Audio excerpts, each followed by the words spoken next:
was the period on? Well, I've been like, yeah.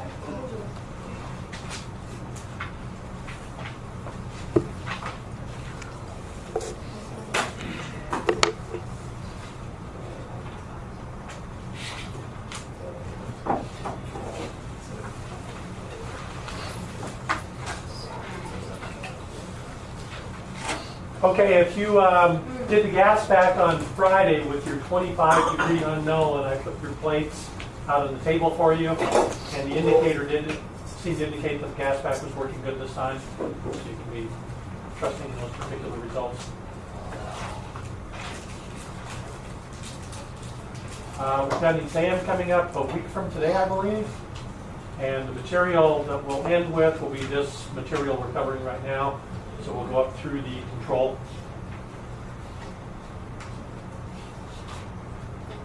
Any questions?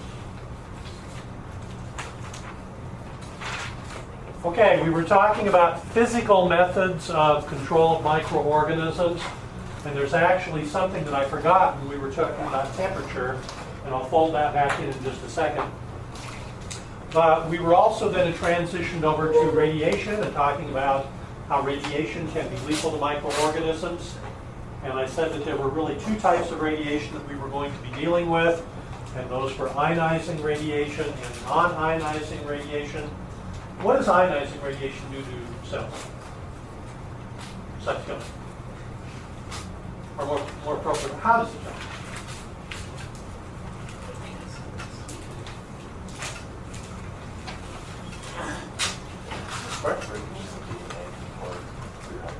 Yeah, I mean, if you think about it, I mean, basically bombarding cells with these high energy particles is really going to cause pretty much chaos within the large macromolecules, including DNA. Radiation induces DNA breakages. It can obviously affect membranes. One of the membrane effects is because radiation can also generate free radicals, and free radicals are highly potent oxidizing agents. We talked a little bit about the use of irradiation to treat food to try to prevent spoilage and growth of pathogenic organisms, and how, although it's effective, people have a real phobia about radiation and the use of radiation in food treatment. And that's the basis of this particular cartoon right here. Radiation does not cause mutations in organisms that are either irradiated or people that consume those.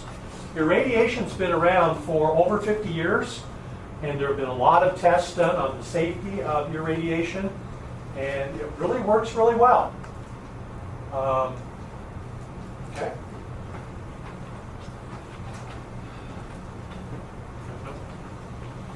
This one's a little bit hard to read, but this is a list of some of the, and this isn't in your PowerPoints, by the way. I threw a couple of extra slides, so they're just plus. This is a list of some of the foods that are currently approved for the use of radiation, and the list is pretty extensive. There's several generic categories of fresh foods and foods. This gives the purpose of the radiation, so you see that sometimes it's to destroy insects, other times it's for microbial disinfection, and then the dose of radiation that is approved for each of these particular processes. But ultimately, it really does get down to when people see this particular label, which is required to be put on all irradiated food, that really puts a scare into a lot of people, and particularly in Europe. Europeans are very opposed to GMOs, genetically modified organisms, in any GMO food, but they're also many times very opposed to irradiation as a method of treatment. Anytime you do just about anything, there is a risk associated. And one of the things that society seems to be pretty horrible at is risk analysis and risk assessment. And people tend to really overestimate risks for some behaviors and underestimate risks for other behaviors. It is a far more risky behavior to drive, for example, than it ever is to eat irradiated food. Yet no one questions driving, but there's a chance you'll get in an accident. There's a chance you'll be killed. And so one of the things that really people struggle with is assigning appropriate levels of risk to particular behaviors. There have been a lot of studies that indicate that we could save a lot of money by preventing food spoilage as a result of using irradiation in our food industry. There's a lot of evidence that indicate we could save a lot of lives and prevent a lot of unnecessary hospitalizations as a result of irradiation. Because if you get food poisoning or some other disease, it could require a lengthy hospitalization. It could even be lethal. Another reason that irradiation is really, really beneficial in some aspects is not all parts of the world have access to refrigeration the way we do. In the absence of refrigeration, food spoils much quicker and is much more likely to develop contamination by pathogens. Refrigeration is a process that seems pretty benign, but it takes electricity to run refrigerators, for example, and depending upon how electricity is generated, if it's being generated by burning a lot of coal, for example, then there are environmental consequences associated with that.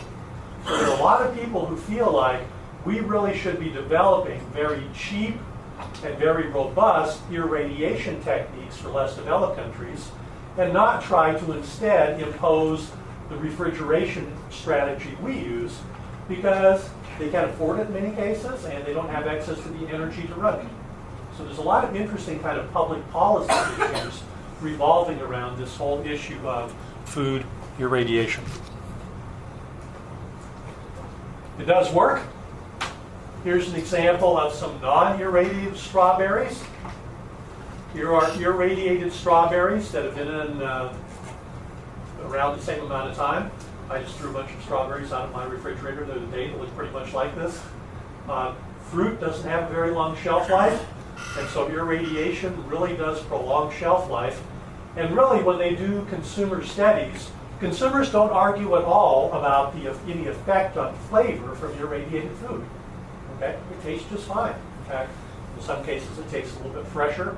If you start eating these things right before they go bad, you can tell it. There's a degradation in taste associated with decomposition. Now, there's another kind of, I keep forgetting to back to this. Why do we refrigerate to preserve? What does refrigeration do? It slows down metabolism, okay? And for example, that's what we do when you try to preserve your unknown cultures is after you've incubated them to grow, you refrigerate them to store. Can microorganisms still grow in the refrigerator? Yeah, particularly if they are the psychrophilic organisms, the coal-loving organisms, or some organisms are the facultative psychrophils. They're kind of in that gray area between the mesophils and the psychrophils. So if you leave things even in the refrigerator for long enough, they can spoil. What about freezing? Does freezing kill bacteria?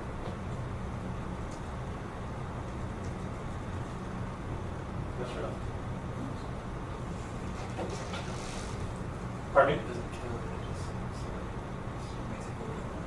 A lot of bacteria will go dormant, particularly if you're endospore-forming bacteria. Freezing does kill some bacteria. How? What's it about freezing that kills bacteria? It's the water inside the mix. Yep, the formation of ice crystals. Okay, and as water then hits that magic freezing point, ice crystals form and we get an expansion and literally rips the cells apart. But you kill every cell. No, you don't.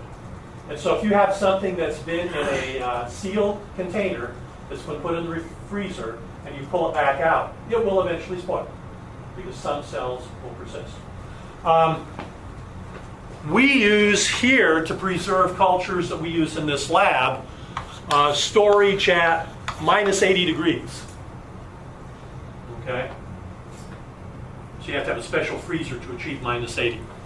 But when I prepare the stocks of cultures, I'll take a broth culture and mix it with a 50% solution of glycerol. And what glycerol does is it tends to really retard the formation of those ice crystals as the water freezes. Okay, so that's a good method for storage of microorganisms to put them in a glycerol solution, and then freeze them at -80. I can then take that culture back out again, scoop a little bit of the culture out and throw it in a broth tube, and it will grow like crazy. There's another technique that involves preservation by rapid freezing. You can rapid freeze things by throwing it into liquid nitrogen. You may have ever done that before, throwing a tennis ball in liquid nitrogen or frog. I hate to say it, but we did that. Pardon me? Oh, nitrogen tanks for preservation of semen, yeah. And if you do this under vacuum, then basically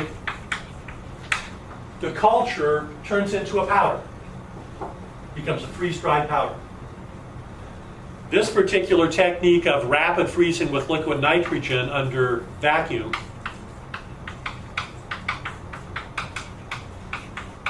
is called lyophilization.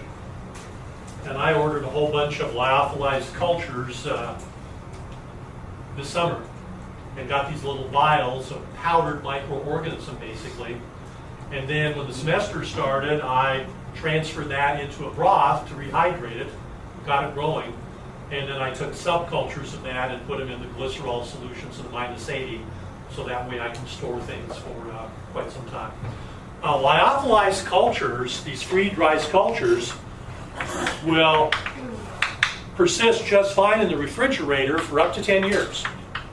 So it's a very effective method of storing long-term microorganisms. So, sorry, that was a little aside. When we talk about physical control methods, and we talk about heat, then typically I'll remember to talk about the absence of heat or cold as well. And cold can have either a retarding effect on microbial growth or a preservative effect in some respects. So I'm going to throw that out there. Okay, back to radiation.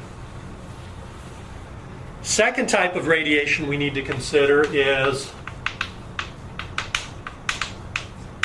non-ionizing radiation. This is a longer wavelength than the ionizing radiation. Less energetic form of radiation, so less damaging. This doesn't break molecules apart. The major form of non-ionizing radiation that we will consider is ultraviolet radiation. And remember, that's just below the visible light spectrum. Remember, blue is the shortest wavelength of visible light, red is the longest wavelength. Ultraviolet light is right below the blue. It's not visible to our eyes. Some insects, like pollinators, honeybees, can see into the UV spectrum. And many times flowers will have little kind of landing pads almost highlighted in UV compounds that bees can see that will direct them toward the pollen. Well, when a normal segment of DNA absorbs UV light, something interesting biochemically can happen. And that is that thymine nucleotides on the same strand. So we're not talking about complementary bonding. Okay, complementary bonding between nucleotides on the two strands is hydrogen bonding, right? But in the influence of ultraviolet light, a unique kind of a bond called a thymine dimer can form between adjacent thymines on the same strand.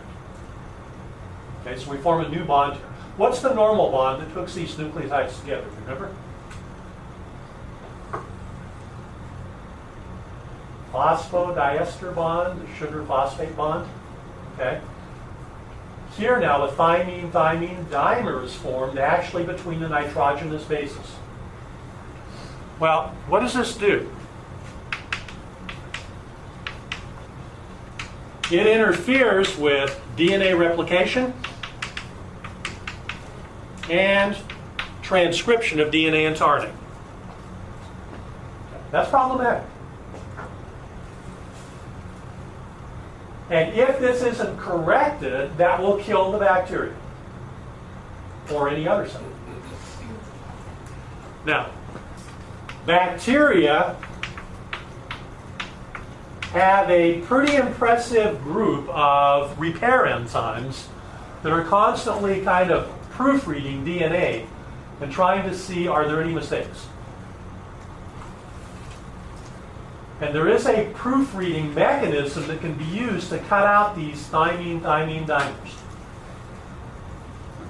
But when it does it, it cuts out this whole section of DNA, both strands. Why is that a problem? Could it use DNA ligase to fill these nucleotides back in? It could, and it does. But if you cut out both strands, what's the problem? You don't have a template, and so what's stuck in there can be kind of random, and that can result in mutation. So one of the things we see in the presence of UV light is an excessive rate of mutation.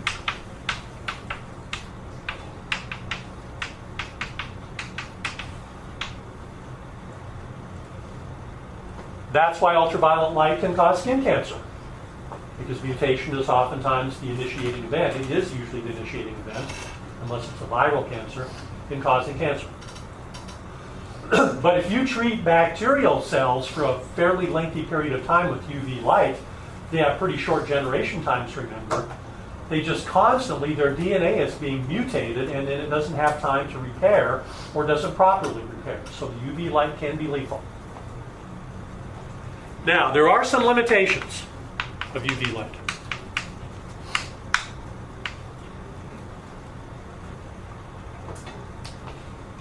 Is UV light able to penetrate barriers real easily? Remember we said ionizing radiation could go through pretty much anything, with some exceptions. Lead will shield you from ionizing radiation. But how about UV? No, longer wavelength, shorter energy. Can glass block UV? Can water? Yep. So it really does have pretty poor penetrating power. So a lot of time, UV treatment is primarily used to treat surfaces. Will ultraviolet light destroy endospores? Remember that there are compounds in the core of the endospore that make those endospores fairly radiation resistant, particularly UV. So, will ultraviolet radiation typically give you sterilization? No. Primarily it is used in disinfection.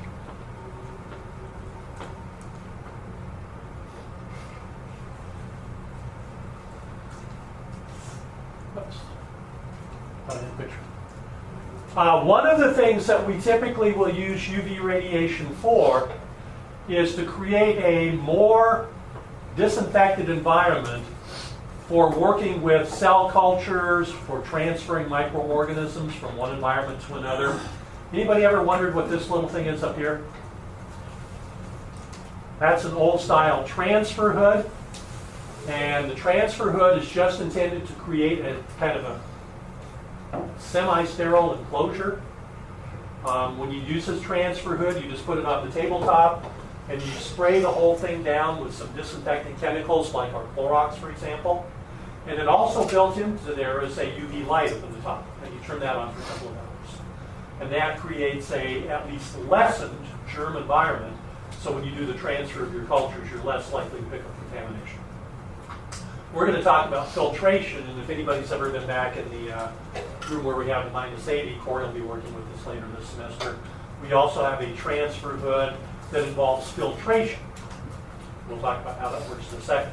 But also built into that is a UV light, so we kind of pre-disinfect the cabinet with UV treatment before we turn it on, and then the filtration tries to prevent additional contamination from getting in. One of the things that we're pretty concerned about in our society is having clean water and having a method for water treatment that will kill potentially pathogenic organisms. What's the typical method used to treat water to destroy bacteria?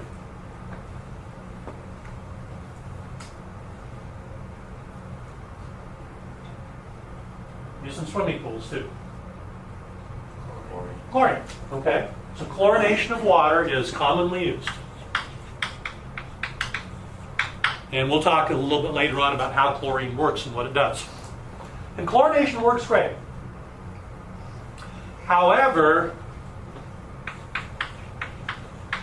chlorine in the presence of organic matter, including fecal material, can do some interesting chemistry.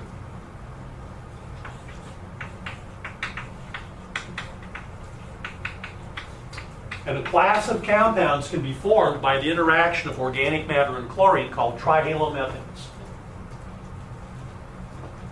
Trihalomethanes are carcinogens.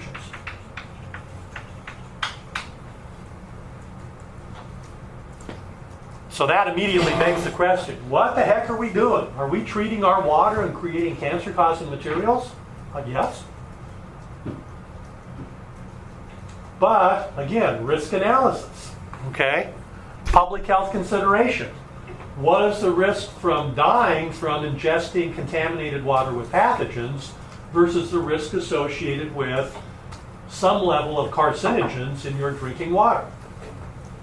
And at least right now, the balance is far in favor of treating the water with chlorine to destroy the pathogens.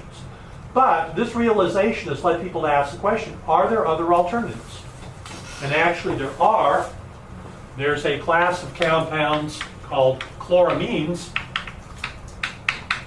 which don't do this. So immediately you might ask the question, well, why aren't we just using chloramines? They're really expensive, okay? It's pretty cost prohibitive. So a lot of people have been asking, is it possible that we could use ultraviolet radiation to treat water? And the limiting factor seems to be that poor penetrating power of the UV radiation.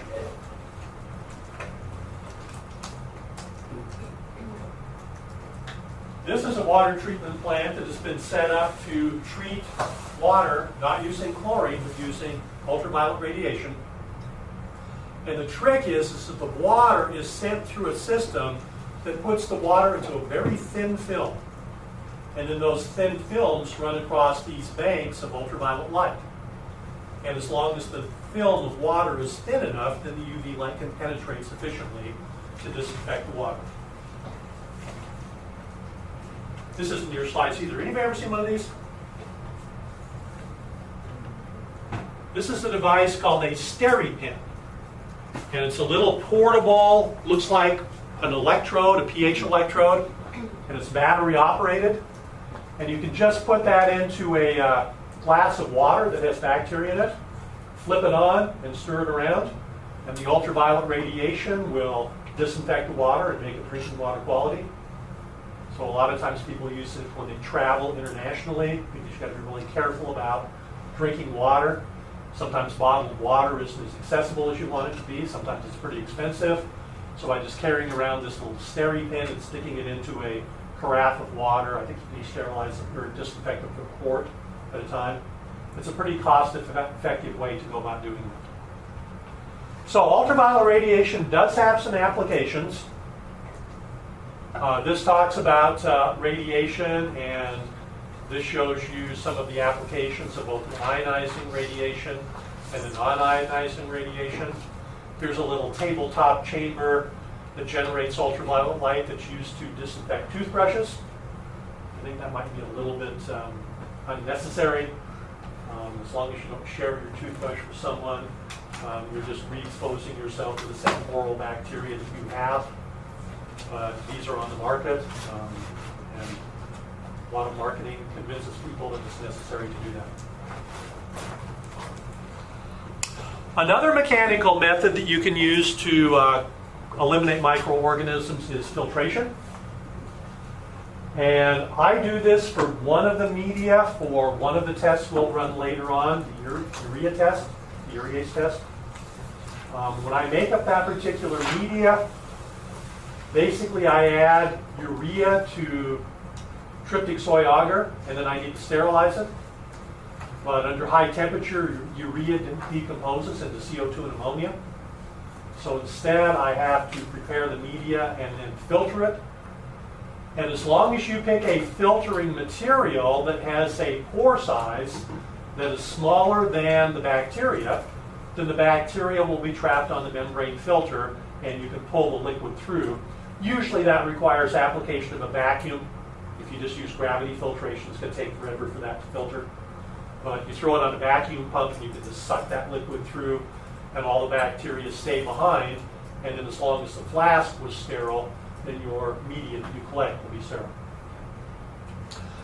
This is pretty good at sterilizing in terms of bacteria and even endospores. But technically, this still doesn't produce sterile media if you consider virus, because virus are much, much smaller and can pass through those particular pores.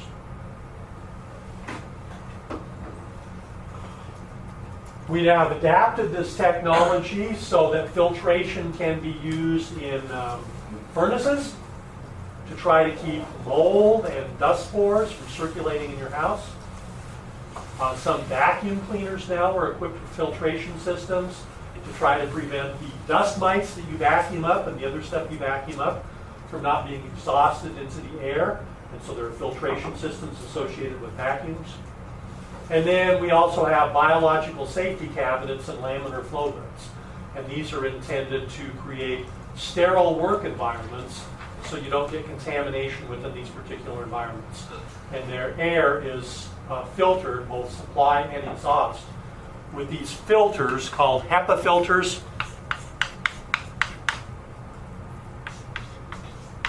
And they have a pore size which is sufficient to retard bacteria and prevent them from passing through that filtration material. Sometimes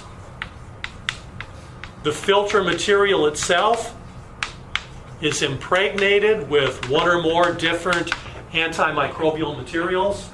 So not only do you get some filtration, but any of the bacteria that are trapped are killed by the materials that make up the filter material itself.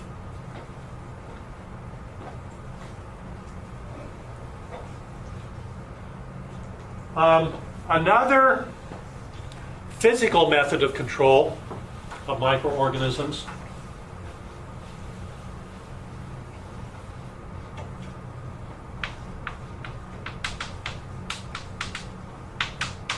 is sonication.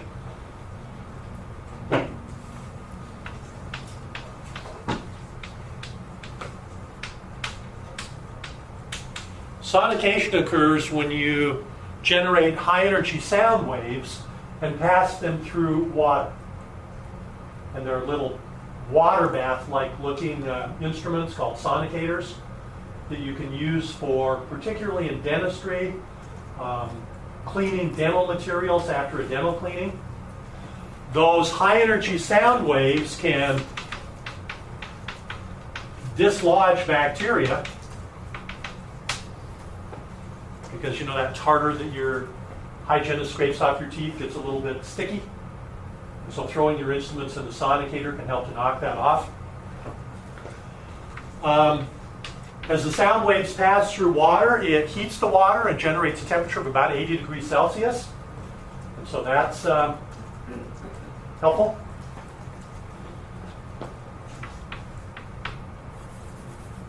Another phenomenon occurs within a sonicator called cold boiling. What happens is that when you turn these things on, it generates a lot of bubbles. And those bubbles have very high energy. And the bubbles form and burst very quickly. And as they burst, it creates a little mini shock wave. That mini shock wave is called cavitation. And so any bacteria that are in the sonicator are constantly being bombarded by these little mini shock waves, and that can crack their cell walls.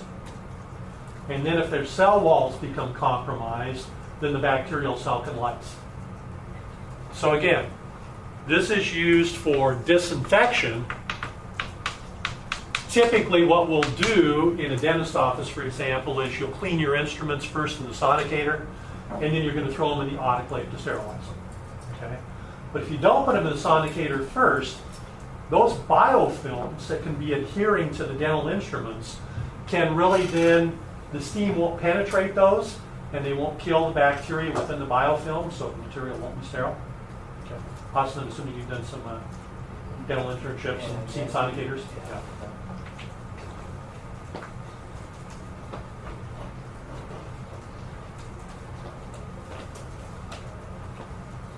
So in the food industry particularly, I already showed you this slide, but let's pop back here one more time. There are a number of different strategies that can be used in the food industry to try to destroy or retard the growth of microorganisms. A lot of them are physical methods involving heating, pasteurization, canning, cooking. Some radiation is used. Use of cold temperatures to retard microbial growth. Filtration is used, particularly for beverages. But a lot of our efforts to control the growth of microorganisms are chemical efforts, and in use one or more food preservative additives. So that's really where we want to shift over now and talk about chemicals that can effectively control the growth of microorganisms.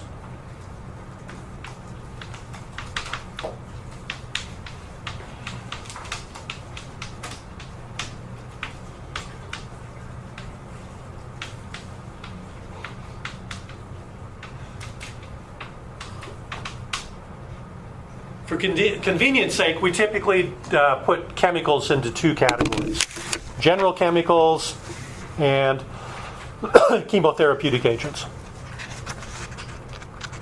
General chemicals are typically used for external applications, so they can result in disinfection. They can also be used on the surface of the body as antiseptics. Chemotherapeutic agents are designed to be taken internally. And that's a whole other ballgame. Okay? Think about disinfection of your tabletops with this Clorox spray. You really have to worry about the effects of this on living tissue? Obviously not. You might ask your question, does spraying this over and over and over again on the tabletop do something to the tabletop? If you've ever looked at your paper towels or your sponges, it's wiping off this black covering that makes up the covering of the tabletop. So there is some degradation of the surface by using the chemical. Antiseptics, okay, if you treat your skin with antiseptics, well, those antiseptics probably kill skin cells as well. Probably. But most of your outer skin cells are dead anyway. And even if it kills some of the ones that are below the outer layer, your skin constantly regenerates. Okay? But if you take something internally, now you've got real issues. Do you want the chemical you're taking to kill your cells? Obviously not. So with chemotherapeutic agents, the idea of selective toxicity becomes really important. How can we design a drug that will kill the pathogen but cause minimal damage to your cells? So these general chemicals tend to be kind of much more toxic, and typically they're really not selective. They just kind of kill cells in general. And that's something you've got to be aware of. Chemical destruction has been around for quite some time. In the introduction of the class, we at least traced it back to guys like Semmelweis and Lister. Semmelweis used chloride of lime for hand washing by physicians. Okay, that was in the 1800s. Lister, around the same time, used carbolic acid or phenol for disinfection of surgical instruments. That's been around a couple hundred years. So this use of chemicals has been a long-standing practice.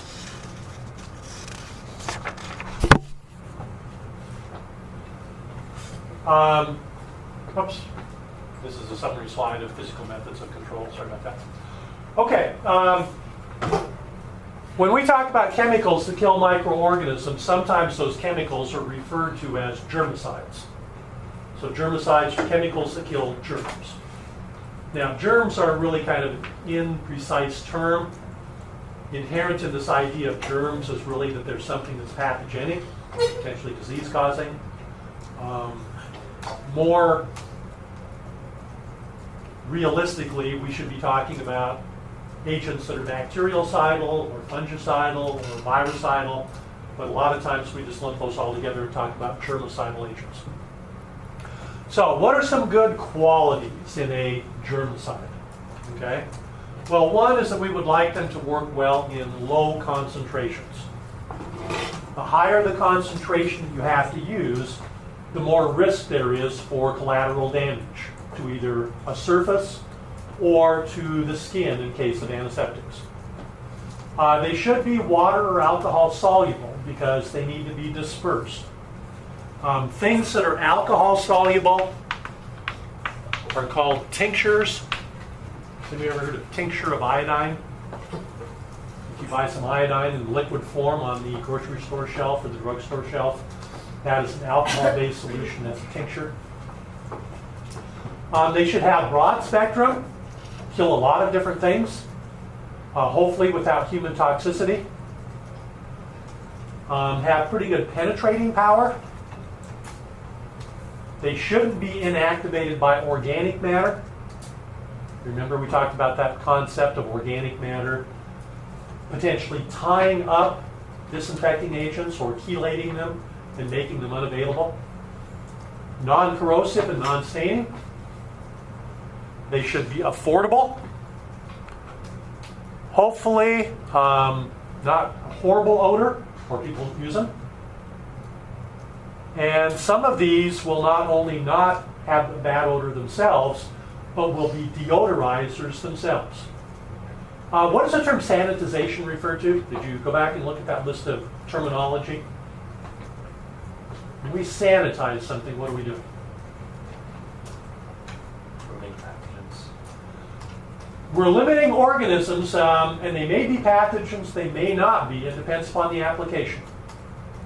The concept of sanitization is you're reducing the number of microorganisms to some acceptable or desirable level.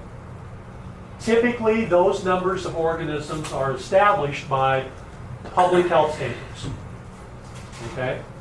So when they wash the dishes over at Saga, the water has to be a certain temperature, and when they do inspections, they check everything to make your water temperatures proper.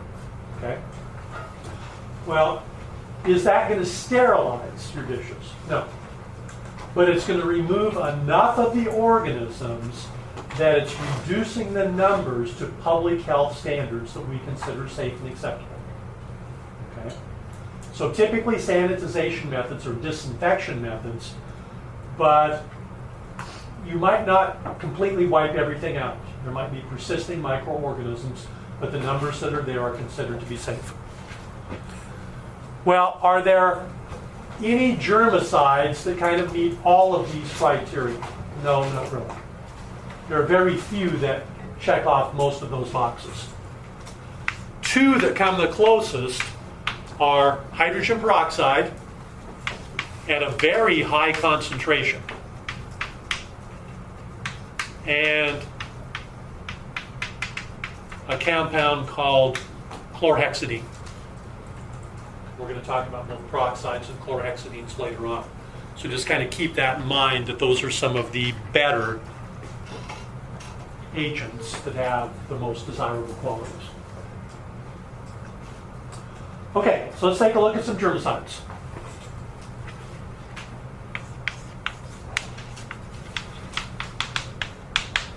One of the first ones we'll look at are the phenolic compounds.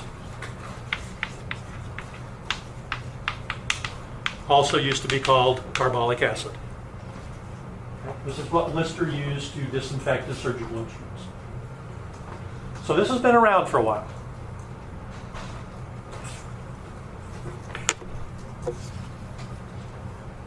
Oops.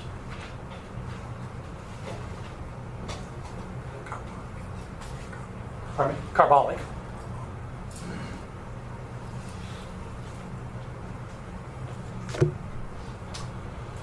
Okay, here's phenol up here.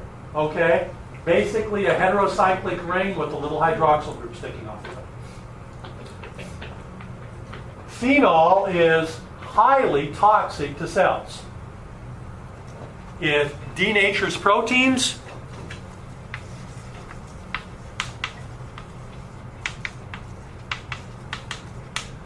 It disrupts cell membranes.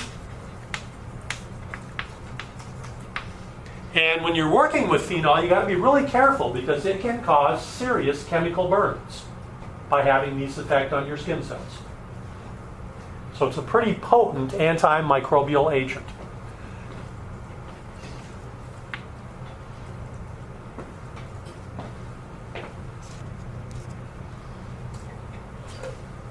Organic chemists have fooled around with phenols and done some substitution reactions to create derivatives of phenol. And here are a couple of derivatives of phenol. We're going to first look briefly at these derivatives called cresols. Okay? What do cresols have? They have an extra methyl group stuck onto them. And depending upon the position where that methyl group is stuck onto the phenolic ring, you can have paracresol, you can have metacresol, you can have orthocresol in your organic chemistry. Okay. These particular cresols are still pretty toxic, but they're less harmful, particularly to tissues. And so they're more appropriate to use for disinfectants. One of the derivatives of cresol that's used is the compound creosote. You know what creosote's used for?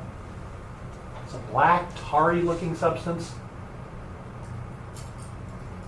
They coat fence posts and telephone poles on the bottom with creosote, and then when you put that in the ground, that retards the decomposition of the wood by bacteria and fungus. Is that why you're not allowed to burn? Yep, yep. You can release those phenols then into the environment, and you can inhale them. You've all heard of Lysol before, right? Lysol is a mixture of several types of phenolic compounds. There are some cresols in them, and then there are some compounds called bisphenols. Bisphenols are two phenolic rings stuck together. And this orthophenylphenol is one bisphenol that's found in Lysol. So Lysol is kind of an interesting mixture of some of these cresols and bisphenols. These two compounds right here, hexachlorophene and chlorhexidine, are pretty interesting. Hexachlorophene is highly antimicrobial and used to be a commonly used substance in soaps that were used to bathe infants in the neonatal ward to try to prevent them from getting staph infections in the hospital. Hexachlorophene was also at one time an active ingredient in a lot of acne medications, particularly the over-the-counter medications. And it worked really well. Problem: hexachlorophene is rapidly absorbed through the skin and has a toxic effect on nerve cells. And so there was all kinds of neurological damage associated with hexachlorophene use. And so they don't use it in neonatal scrubs anymore. There are only certain acne medications you can get now by prescription that include hexachlorophene. However, organic chemists found another bisphenol, chlorhexidine. And this is still toxic to bacterial cells, but isn't absorbed through the skin and doesn't cause the neurological damage that the hexachlorophene does. So chlorhexidine, remember I said, was one of our more desirable antimicrobial agents. So this was a real kind of coup for organic chemists to make this phenolic derivative that still was antibacterial but didn't have all of the problems that some of these other phenolic compounds do. Another bisphenol is a compound called triclosan, and I have a structure to show you up here. Triclosan is the most common ingredient found, antibacterial ingredient found in antibacterial soap. Okay, so if soap says it's antibacterial, it probably contains triclosan. Okay. That's different from the Purells and things, the little gels you can wash your hands with. Those are very concentrated alcohol solutions. We'll talk about alcohols. They have a different mode of action and a different application. Unfortunately, microorganisms are starting to develop pretty widespread resistance to this particular chemical. So that's one of the issues we will talk about is if we come up with something to kill microorganisms, given the tremendous evolutionary capacity that bacteria have, it's not typically too long before they start developing resistance. One of the things that phenol is commonly used for is a benchmark comparison to see how effective other agents are at killing microorganisms under the same condition. And there's something called a phenol coefficient that can be calculated that says agent X is more effective or less effective in a quantitative way than phenol is at killing microorganisms. And so here are some phenol coefficients of some commonly used disinfecting agents. So phenol coefficient of phenol is 1, comparing it to itself. 2 organisms are Staph aureus, which is a gram-positive organism. Salmonella typhi is a gram-negative. So you can see chloramine, for example. Chlorophene has a phenol coefficient of 100. So it's about 100 times more effective than phenol is at killing microorganisms. Cresol, marginally better. Ethyl alcohol, a little bit. Lysol, a little bit. Mercuric chloride, very high phenol coefficient. What's the problem with mercuric chloride? Mercury. Okay, mercury's got some toxic effects. So this is a summary slide from, from some of the applications of phenolics and chlorhexidine compounds. So again, I'd like to throw these in there because these are good kind of review slides for study materials. Okay, so tomorrow we'll just continue on. There's some other chemical agents we'll talk about, including some alcohols, aldehydes, and various things. So we'll just continue our tour through the killing mechanisms. And the study guides are on Pardon me? Are the study guides are Study guides are on Dropbox. Yep. And do you have the tests that they're Did I not put tests in? Oh, I emailed tests last time, didn't I? I'll email a couple tests. I think some of that stuff you can still get from the micro website, but it's really hit or miss what opens. And what Yeah, doesn't. sometimes it just says 404. Mine is not opening today. Sometimes it works. So I'll email tests. Sometimes it stays.